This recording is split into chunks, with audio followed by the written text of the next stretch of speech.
Hello, good afternoon, everyone. Good afternoon, Good sir. afternoon, Good sir. afternoon, sir. By the way, kumusta naman mo? Okay lang, sir. Okay lang, Ah, sir. ikaw po yung sa mga previous na klaseng last na good ni. Di ba? Pasabta na to mo guys. So, di lang tamo i-pressure about any topic. Kay simple naman kani siya. So, uh, nag-start na ko since 3:05 na siya. 3:05 na. So, uh, kinsa may uh, maka-recap sa atong last topic kagahapon, which is about soil. Anyone? Or just call my name para I just call a name para mas madali. Tas Dixie Ann. Hello, Dixie Ann. Hello, sir. Ang topic na to before, sir, is about soil, sir. Yes. Tapos, according sa mga ano, sir, is kanang naa, sir. Ang sediment types kay na tulo ka buo. Tapos, dua ka soil types, sir. Okay. Thank you for your answer. That's a good answer, by the way. So, uh, kanilang kuan at lesson na to karon kay interrelated sa tanan discussion so good dito sa from igneous from sedimentary rocks uh, itong metamorphic and most likely naka-align po ni siya sa topic sa weathering na topic ug sa soil since ang soil is a product of the weathering niya siya. So interrelated rin siya. So tanan na isulti about this topic kay ma-connect rin ninyo siya. So basically uh, dali na siya sabton if kung nasa sabtan to yung previous na topic. So if kung nakasabot mo tong previous na topic, mas dali rin yung masabtan karon. So mao lang to. So mag-start ako sa slide.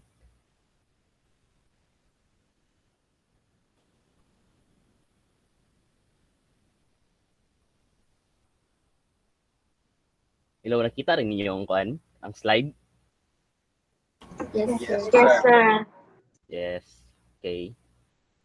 So, ang topic din na to karon day is about mass wasting. Anyone, any idea what is mass wasting? So, anyone, uh, I would like to call, permitting sila mo na adri kay kuan. Permitting sila matawag you know kay ang permi mo gawas din kay ilang mga ngalan. So, i-fix lang ako. Magtawag ko og lain na kuan students kay sila perminti matawag kay sila yung perminti mo appear diri. Sila pa perminti mo answer. So, tagaan ko chance ang uban.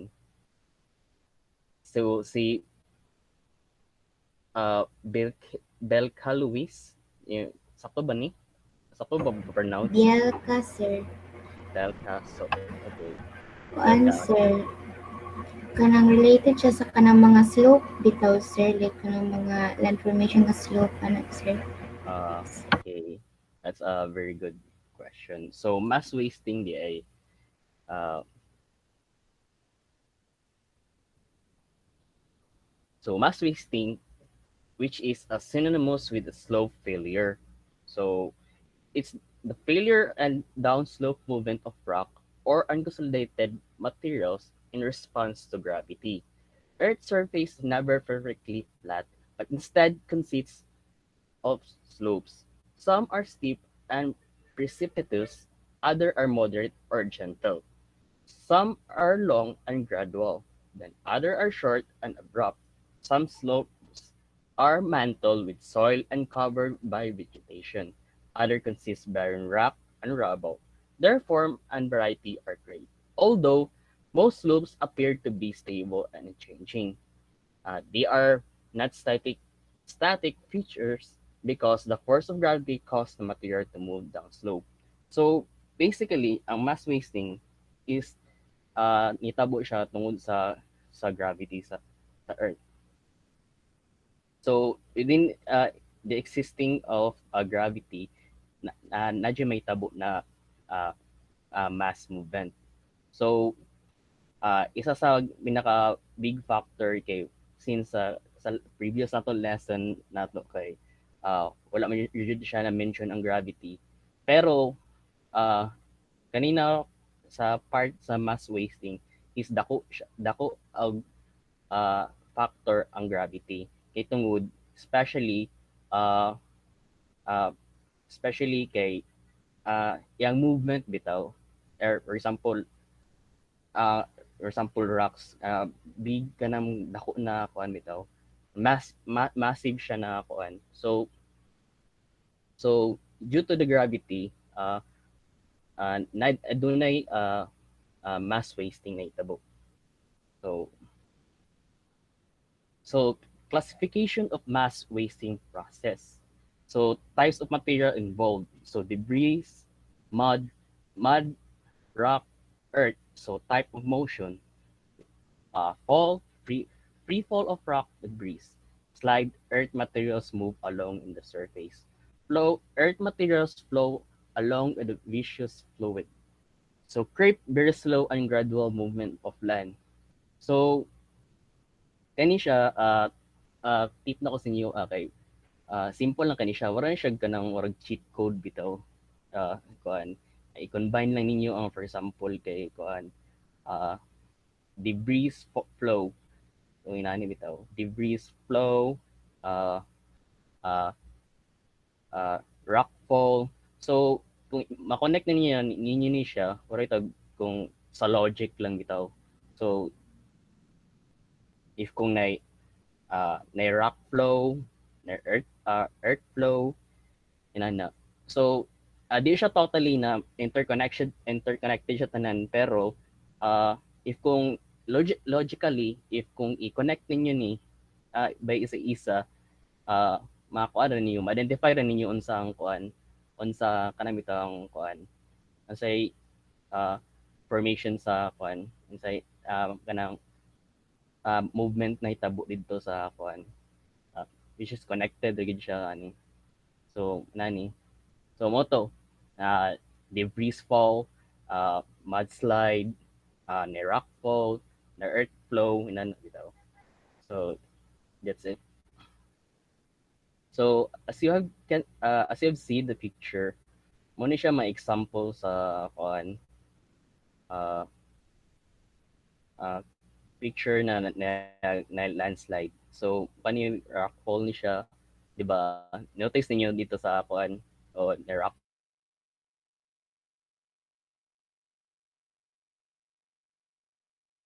uh, na mud flow kay na consist of water inana bitaw kuan. So, makita rin ninyo bitaw ang sa kuan kay sa kanang specific siya na part bitaw na naitabo sa kuan sa processes niya. So makita rin dito if kung kuan if kung unsa nakita niyo sa picture or sa nakita niyo sa naitabo ang materials mag-consist ato og motion niya. So makita ninyo wala to. So adunay types of mass wasting events. So morning mass wasting event. So duha ka buok ang mass wasting event. So rapid movement o slow movement. So sa rapid movement, doon na siya landslide and debris flow. So I will explain it later.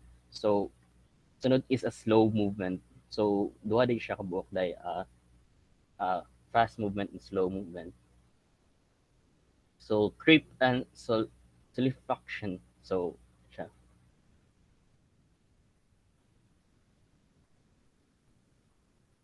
So what is the difference between uh, debris flow and landslide? So yeah. A landslide is a mass movement occurring on a steep slope under the action of gravity. So the debris flow is a distinct type of mass movement, commonly triggered by intense rainfall, and melting snow on a steep hill slopes. So ang landslide ay kay kanang massive siya na bitaw. Most likely makita nimo ang landslide is sa mga bukid na part sa kuan, then may tabo ni siya kay dako jud kini siya na kuan kanang itong ah, kanang kanang may tabo sa kuan ba daw, for example sa specific na mountain, then nahitabo na landslide or siya. So it mo-occur ni siya kanang during if naay kanang itong stipulus na kuan uh, uh, uh, mountain bitaw. For example, apart ka na part na mountain kay na siya ikuan slopey ang formation niya. Then occurs na may tabo ang landslide. So debris flow is gamay lang siya, dili siya totally nidaghan uh, ang slide niya. So debris flow siya. So mo na mga differences sa duha, landslide at debris flow. So makita ra ninyo uh, uh, in the next slide.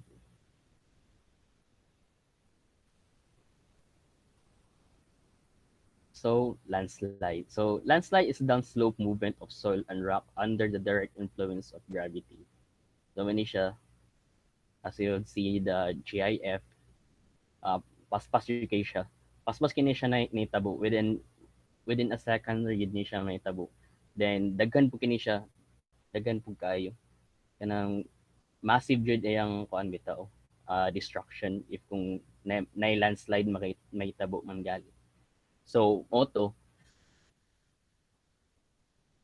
direct yun siya affect sa kuan gravity kay ang earth is dili man jud na ako ang earth kay uh, under the force of gravity man kita man na naka kuan, which is if kung slopey ang yuta, for example ang soil ninyo sa di ba sa previous lesson ninyo, if kung humok ang yuta nay dakong chances na magka landslide.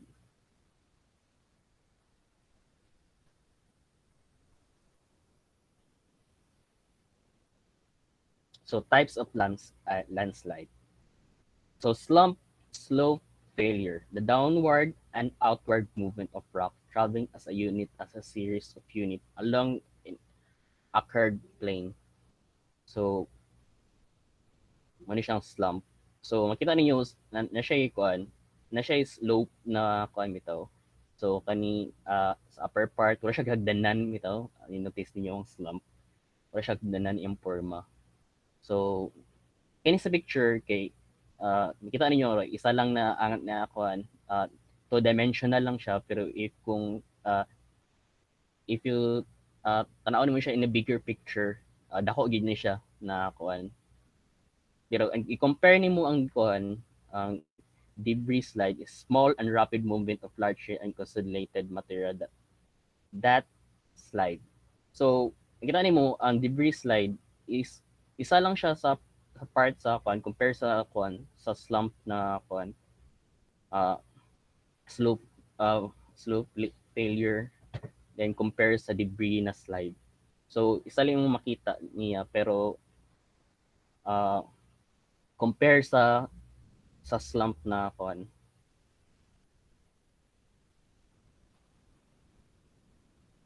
So rock slide, the most catastrophic of all mass movement, sudden rapid slide of dead rock along the plains of weaknesses. So ano siya? Nga naman kuan, anyone can answer nganong kuan ang rock slide ang pinakadelikado sa tanan. Anyone? Hello class. Hello class. Anyone can answer. Ganong kuan, ganong rock slide ba ng kuan? Isa sa pinakadelikado sa kuan a part of landslide. let me call Daryl Angel. Darlene di ay sorry. Yes, sir. Ay, sir, Ano man? kuan. Kay dagko kayo ang mga bato, sir. Tas rapid pud ang pag-slide sa mga bato, sir. Yes, sakto. So, kuan delikado yun kay siya kay ang mga kuan, ang mga bato sa kuan kay mas massive iyang kuan if kung patagakan ka na diretso jud ka kuan diretso jud ka kanang lubong jud ka diretso kay dili ano mo makontrol ang kuan na kay compare sa uban na kuan na landslide kay gagmay ra man iyang kuan pero kani kay wala siya boulder bitaw buo jud siya na kuan bato na mahulog si mua si bako so moto ang rock slide ang isa sa pinakadelikado jud na kuan though dili ka makasulti na kuan tanan man kanang landslide siguro if kuan pero kani kuan if say na just say na ang survival rate nimo if kuan 100% jud na kuan kuan ka unlike sa other na kuan nagagmay lang pero mao to mas delikado ang rock slide jud if kung matabunan jud ka so rock fall a free fall of rocks and stiff cliffs so mo ni siya gatong kuan mga bato na nahulog sa taas direction na kanbitong sa kuan sa taas na kuan mga bato siya na kuan compare sa rock slide kay siya buo siya tanan bitaw pagtagak pero kani isa kay kaning rock fall kay mga bato lang siya pero dili siya buo bitaw na kuan compare nimo sa kuan rock slide na or siya avalanche pero inana bitaw ang kuan ang rock slide pero kani kay katurang mga kuan mga bato-bato lang pero nadya po siya mga dagko na kuan nagyan siya dagko na bato pero dili siya totally na daghan kuan kani usa gyud pero isa-isa lang siya oray ana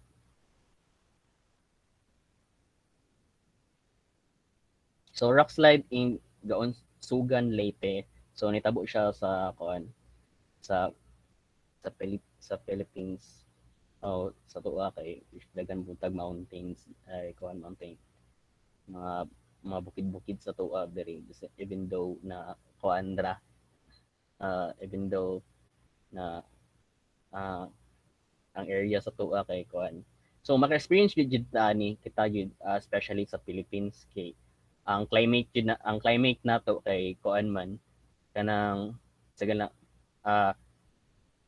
hot and humid man permitting mo mag-ulan then sa tuwa pod kay dagan pud mountain so kita po jud ni always kita maka-experience ani o makita lang yan nato sa mga balita bitaw na kuan na rockfall na may tabo so or rock slide na may tabo so mo to dapat we should take care of ourselves especially if kung namo sa bukid-bukid na part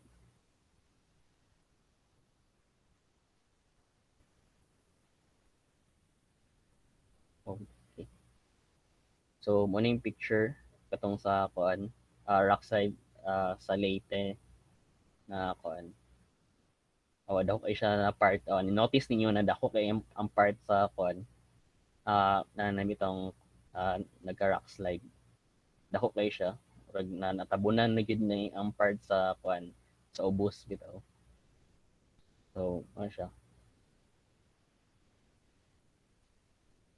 so the pod ang debris flow mixtures of rock fragments mud and water that flows down slope as a viscous fluid so debris flow is nakalian niya sa kuan kay nana siya sagol na tubig most likely nitabo ni siya kanang ulan kanang kusog king ulan nitabo ni siya or pinaka best example na itong nitabo sa Sendong if kung kuan nakabalo mo tong nahitabo sa sendong bitaw na kuan nung usog kayong ulan nga gikan sa bukid mo sa like oh kato nahitabo.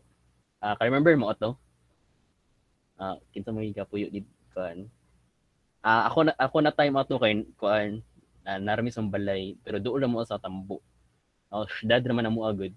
So pag adto na mo dito kay daghan kay kanang kuan dagan kay siya dagan kay patay kay tungod sa kanilang sa kuan debris fall na I flow na apil ka ng mga lapok bitaw nagikan jud sa bukid bitaw katong naulanan na part kay once na ang maulanan ng kuan maulanan ng bukid medyo may tabo na debris fall katong mga kuan katong mga parts na mga debris sa bukid o sa bukid kato sila kay padulong na gid na sila sa kuan padulong gid na sila sa dagat do sa dagat so di ba ang kuan katong sa tambo na part kay dole bitog dagat ng tulay di ba so moto gasagol ang kahoy ang katong mga troso lagi katong kuan mga illegal logging na ninitabo didto ba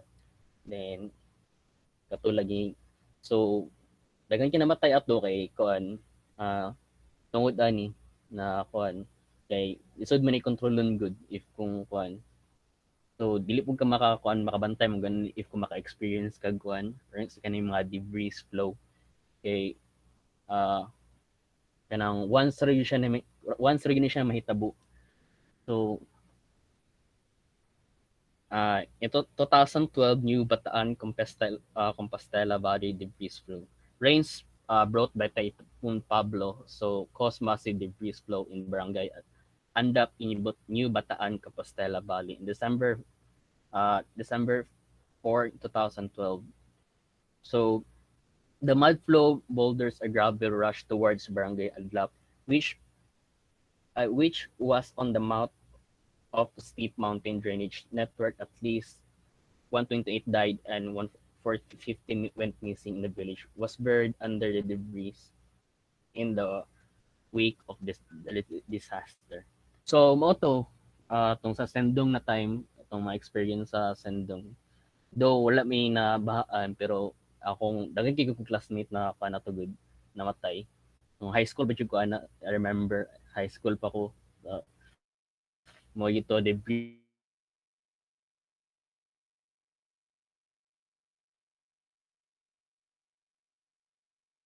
flow ko mong sa classmate apil good balay good sulod sila sa balay imagine ninyo ang maestro kanang nakuan naanod ilang kuan nasala sa balay then naanod apil ang balay ba imagine ninyo na unsa ka kusog ang kuan unsa ni ka kusog ang balay yun nasulod siya sa balay gatuktuyok siya dito wala siya kuan wala siya nang ang maestro ha sa una sa kuan fourth year at third year mas ko to third year o mao to so ay nitabo ato kay kuan nasulod siya sa balay wala siya na sulod sa washing machine kay yung balay kay na bitong kuan naanod bitaw din siya kay nasa sulod sa balay ni siya gituktuyok siya so to nitabo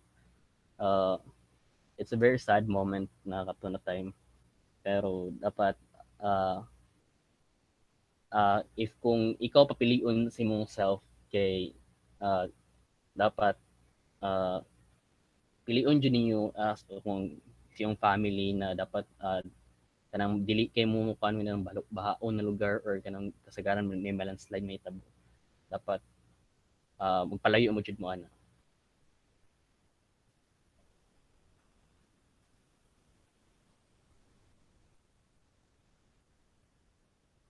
So aduna day 6 types of debris flow sa mud flow, lahar, earth flow, the talus, and subescus mass movement and subsidence.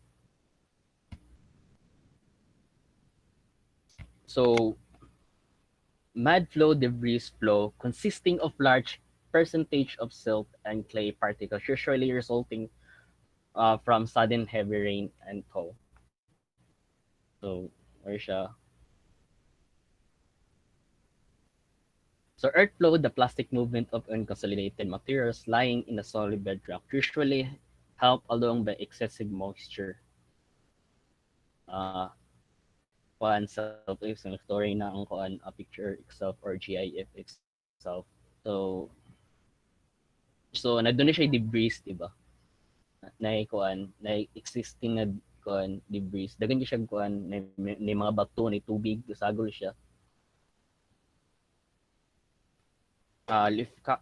Liquefaction of type of earth flow associated with earthquakes.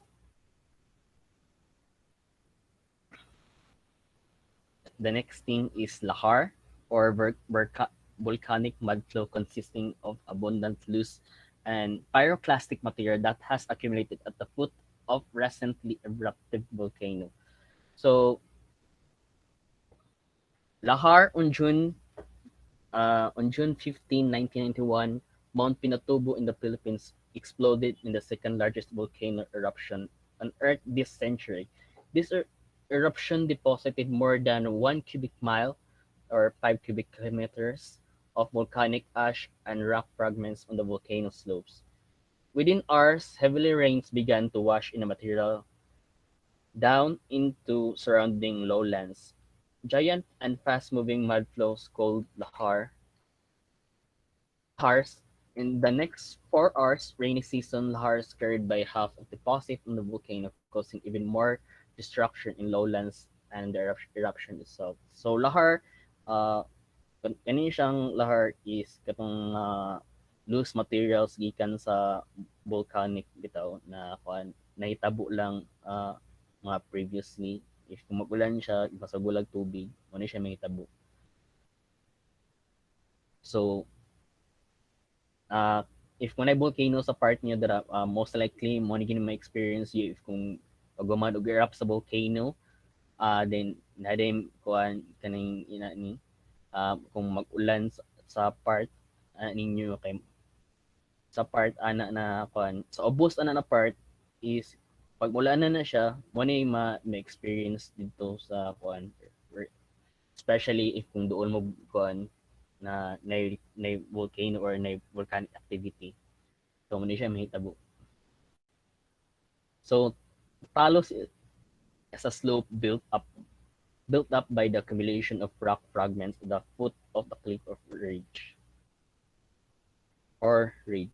So mo ni siya nanitabuan niya ay talos or siya kanang kuan so likely di siya makikuan manotice ninyo pero ang kuan mo ni example sa talos ang mga debris sa taas sa kuan kinangatagak bitaw hantod sa natigom sila nadugay. So wala yung siya rock fall yapon pero kani siya kay debris lang siya ng atong magagmay na kuan part na mga bato is na nahulog siya or natigom siya sa ubos na kuan. That's why na inanin hitabo sa picture. Notice ninyo. Dito siya lang tawon kay wala siya kuan.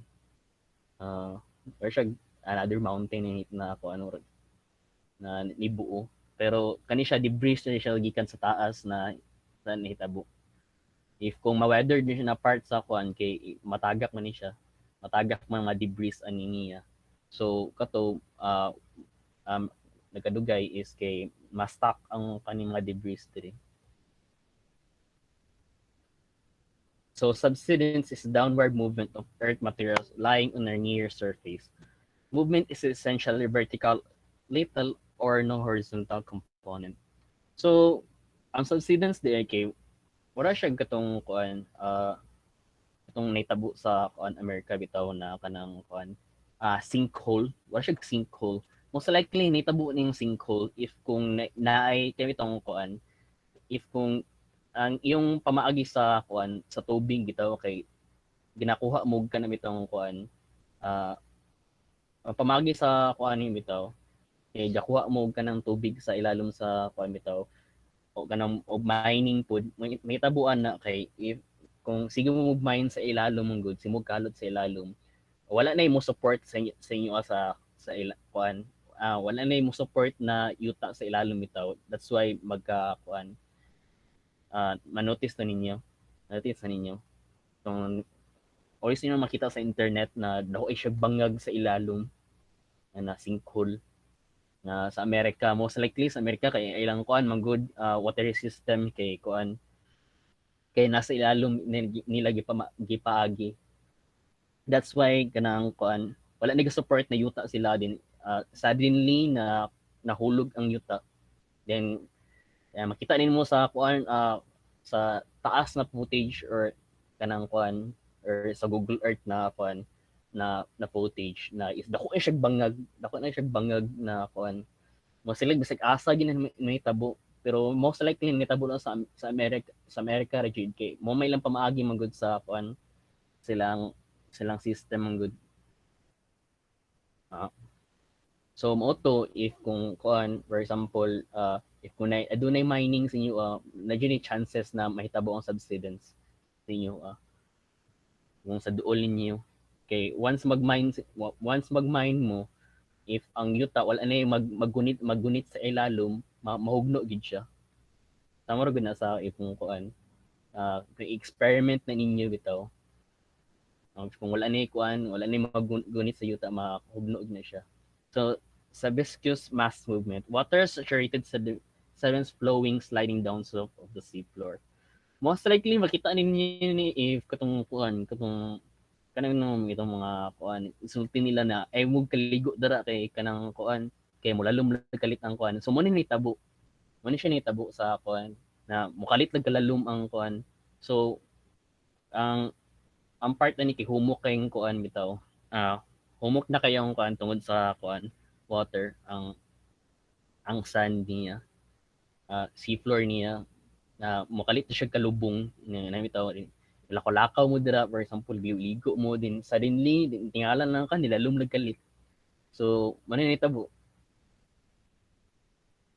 so overall kani ang kuan so notice niyo sa picture niyo is ang kuan ang slump ang volcano tong kuan then ay Lahar so kani if once na weathered ni siya sa kuan sa gikan sa taas sa volcano magulan siya then you will expect Lahar so deforested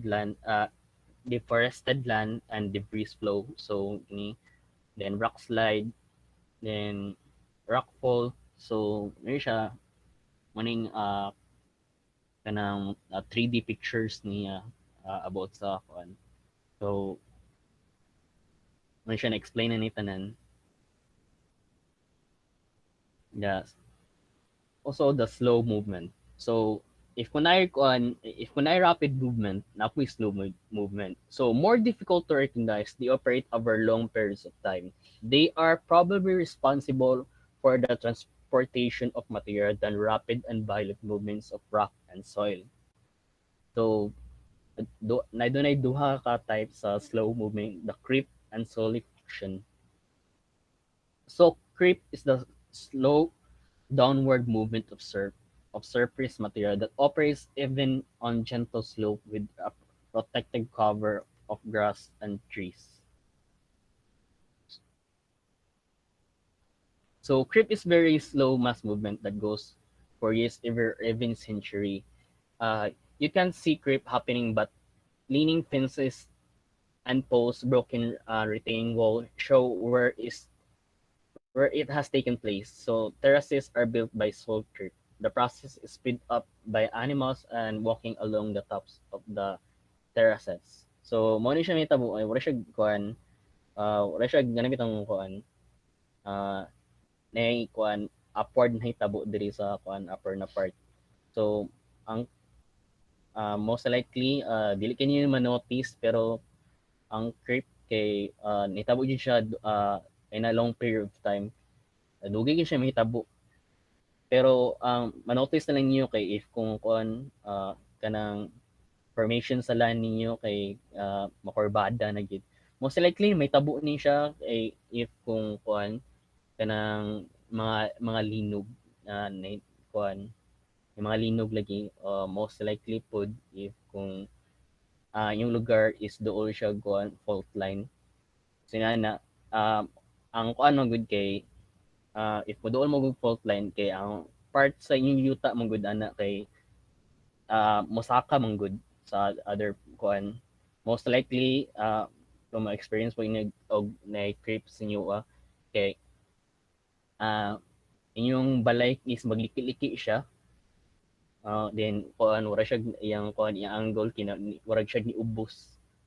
So wala siyang creep. So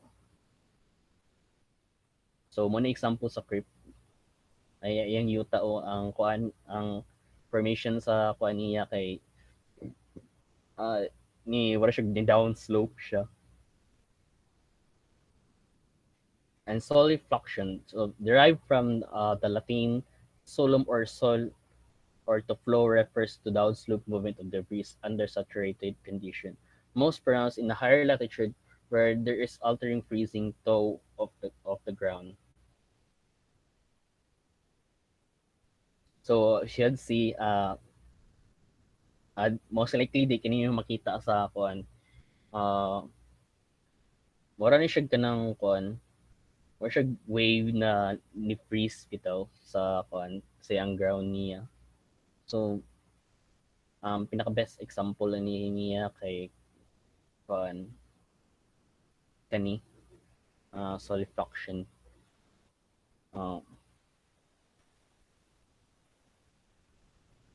So types of mass wasting events. So mass wasting events is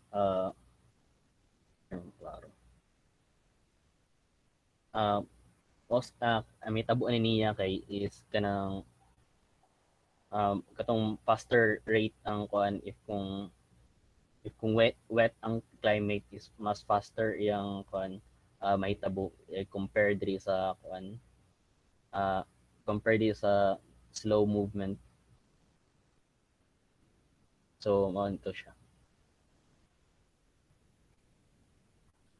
So the factor of mass movement. So adunay 5 o kuan. So mo to siya. So gravity ang isa ka pinaka big factor sa kuan as I've say ganina. Isa ang gravity sa pinaka big factor nganong na landslide or creep na itabo. Also pud ang water. So most likely ang kaning sa debris flow kay di mo siya mo flow if kung walay water, di ba? So gravity, water, so if specify na nimo nina ang landslide kay kuan most likely gravity na itabo and ang water, so air, also ang vegetation and angle of repose.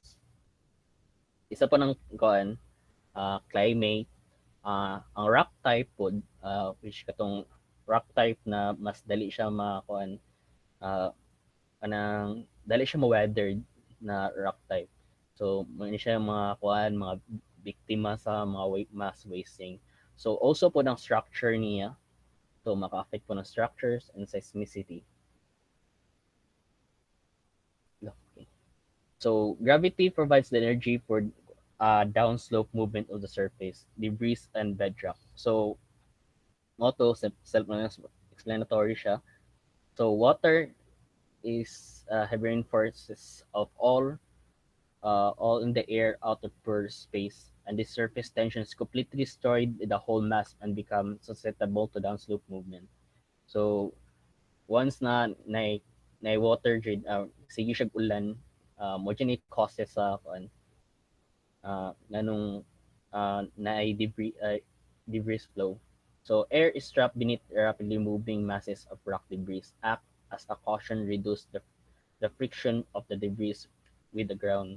If kung kusog-kusog ang hangin sa most likely sa cliff na part kay mas kusog ang hangin, which is isa pud sa factor na why nagamove ang isa ka material. Plants vegetation, plants protect against erosion and contribute to the stability of slope because of their root system and bind the soil particles together.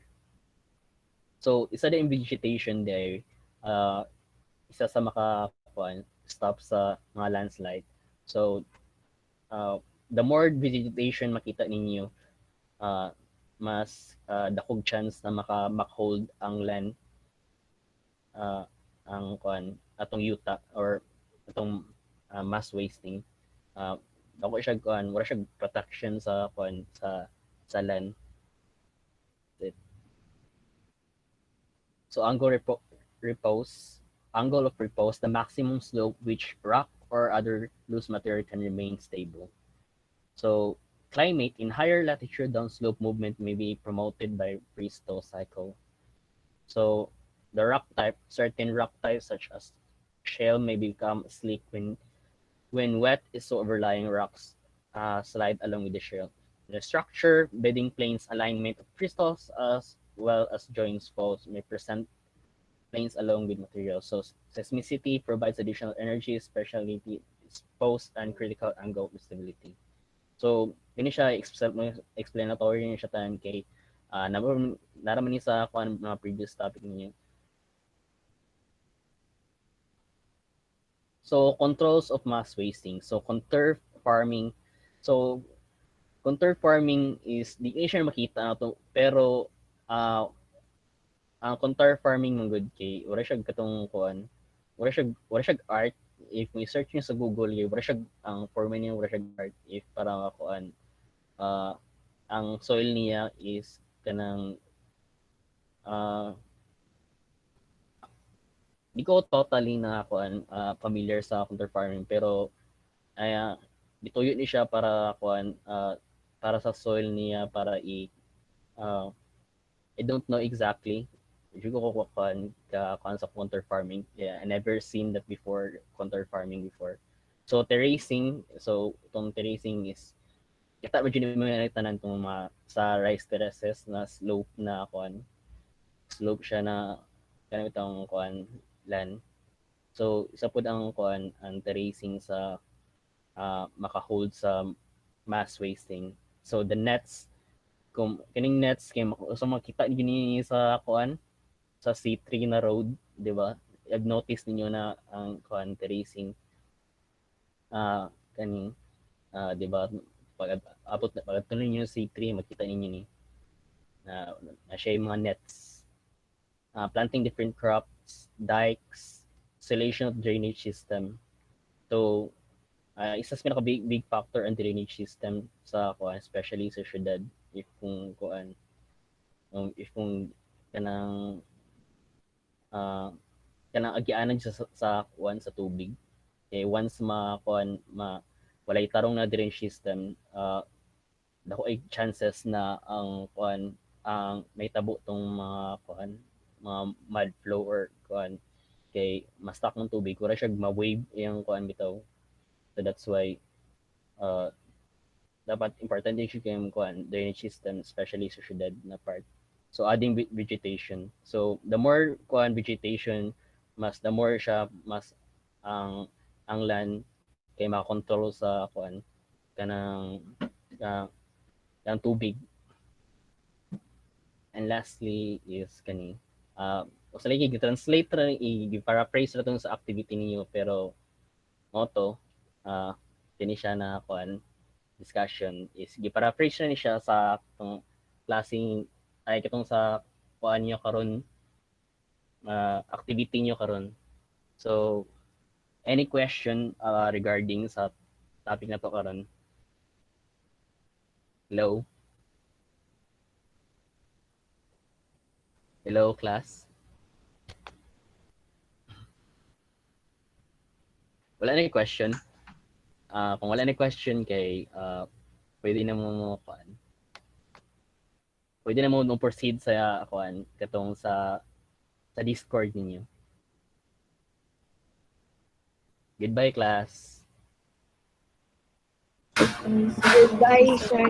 Bye, sir. Thank you, sir. Bye, sir. Thank you, sir.